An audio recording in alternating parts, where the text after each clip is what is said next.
Izamu iminota 10 ya nyuma y'umukino nta kipe yagaragaje inyota yo gutsinda. Abakinnyi bakinanaga umupira wo kwirwanaho. Ku minota 87 Rayon Sport yashoboraga kubona igitego cy'intsinzi ku mupira watakajwe na Dauda Yusufu ufatwa na Iragwa Haji awucomekeye Aziz Basane ageze mu rubuga rw'Amahina awutera ku ruhande rw'izamu. Umukino urangira amakipe yombi anganyije ubusa ku busa nanone. Nyuma y'umukino abakunzi ikipe ya PFC ntabwo bakwiriye kumva umutoza Darikonovic. Breaking news.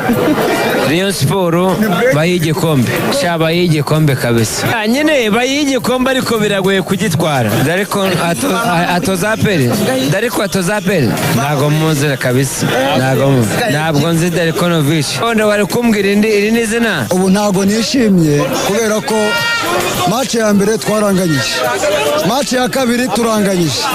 Dariko ku mikinire ye mibi ntaze gutoza gusimbuza abakinnyi babanzamo byose ni zero. Urumva rero Dariko ni utwiciye ikipe, Dariko ni we utumye aperi dafata umwanya wa mbere. Mana yaje turababaye nk'abafana ba aperi, turababaye Dariko rwose nta mutozo umurimo. Darikonovic ngicyo yabonye mu mukino nuko ari kapiteni wa Rayon Sport witwaye neza. Who is the best player? Tell me please. Who is the best?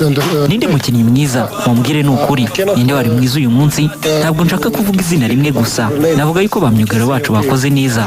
Mu kazi kari kagoye by'umwihariko kuri Rayon Sport duhanganye.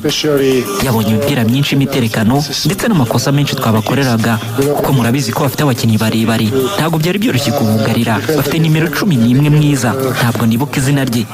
Keve. N'umukinnyi mwiza afite umupira ku kirenge muri iyi shampiyona. Azi gutera imipira y'imiterekano kubera nibyo navuga n'umunyezamu wanjye. Nyuma y'ibyo Ruboneka Bosco nawe yamaze igihe kinini ari ku rwego rwo hejuru. And after that Bosco Ruboneka play long time playing very high level. Ku ruhande rw'abariyo bwa PFC yarabacitse.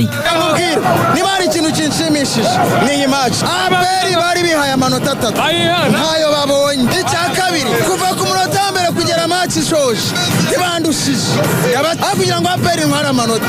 Afazari n'ikipe izayanwa aperi ntabwo yanwara amanota bari banera aperi ngo bazanwara amanota ng'indusha rimwe none asubira yabonye ntahiteze kubona nta n'uzabura ku mwanya wa mbere kugira ngo igikombe.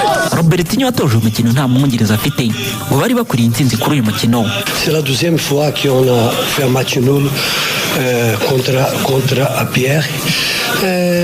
Ni ku nshuro ya kabiri tunganya ubusa ku busa dukina na PFC. Wari umukino mu gice cya mbere byibura mu minota 20 ya mbere y'umukino. Ikipe twari duhanganye yari yahisemo kudutera igitutu.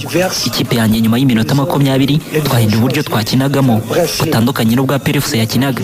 Nizeye ko uyu munsi twerekanye umukino mwiza wo ku rwego rwo hejuru. Ikindi nabonye mu gice cya kabiri nuko twari dukuriye intsinzi. Ntabwo ari njye wagakuriye kuvuga ko twari dukuriye gutsinda, ahubwo turashaka kwereka buri wese ko turi ku mwanya wa mbere muri shampiyona kuko ntabwo byoroshye gukina nyuma ya buri minsi 3. Nous sommes la première place du championnat. OK?